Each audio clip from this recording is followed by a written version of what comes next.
देखिए, एक ही चीज़ बताऊंगी आपको कि हमारा जो ड्रीम है और जो ऑनरेबल चीफ मिनिस्टर साहब ने इन 2 बरसों में एजुकेशन सेक्टर में लैंडमार्क डिसीजन लिए हैं, तो आज आपका रिजल्ट जो है वो उनमें नज़र आता है।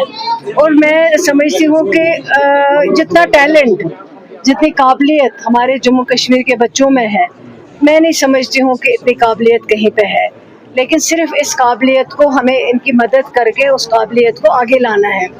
और इन 2 बरसों में आप चाहे स्मार्ट क्लासरूमों की बात करें, चाहे जिस तरह के आज इन्होंने यहाँ बच्चों ने प्रोजेक्ट अपने लेके आए थे, चाहे आप इंफ्रास्ट्रक्चर, चाहे आप एनरोलमेंट की बात करें, क्योंकि एनरोलमेंट मतलब इतना एजुकेशन का मतलब हाल हुआ था। 25 जो स्कूल यहाँ पे थे 2500 उनको क्लब किया गया था, और जो हमारा एनरोलमेंट था वो बिल्कुल बहुत कम हो चुका था। लेकिन आज अल्लाह का शुक्र है कि इस सरकार के दौरान जो है 16% नहीं 17% जो है एनरोलमेंट में फ़र्क आया हुआ है। तो अब आगे जो हायर क्लासेस में अगर कहीं पे कमी है, उसका रीज़न ये है कि कई बच्चे जो हैं 10+2 के बाद जो है अपनी लाइन ले लेते हैं, कहीं बाहर चले जाते हैं, तो यूनिवर्सिटीज़ में चले जाते हैं, कहीं और चले जाते हैं, तो वहाँ पे अगर थोड़ी सी कमी है। लेकिन मैं समझती हूँ कि इन 2 बरसों में जो हमारा एनरोलमेंट है उसमें ओवरऑल 17% जो है इजाफा है।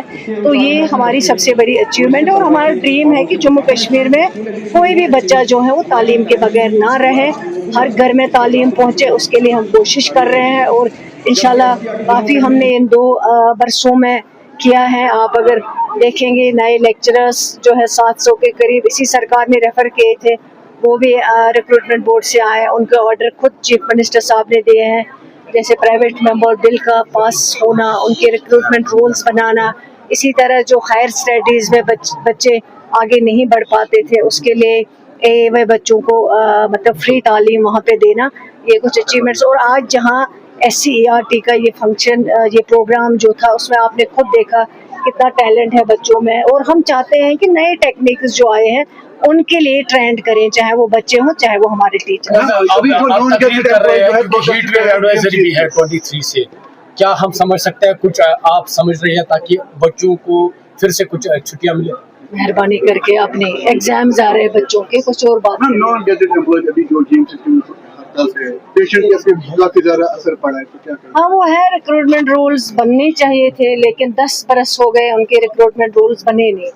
लेकिन मुझे खुशी है कि जब से ये सरकार बनी है इस पे काम हो रहा है, और मेरी उनसे बात भी हुई थी। उनकी जेन्युइन डिमांड है, कोई गलत डिमांड नहीं कर रहे, क्योंकि 10 बरस में नए जो GMCs हमारे हैं उनके रिक्रूटमेंट रूल नहीं बने, ना गेजेटेड ना नॉन गेजेटेड।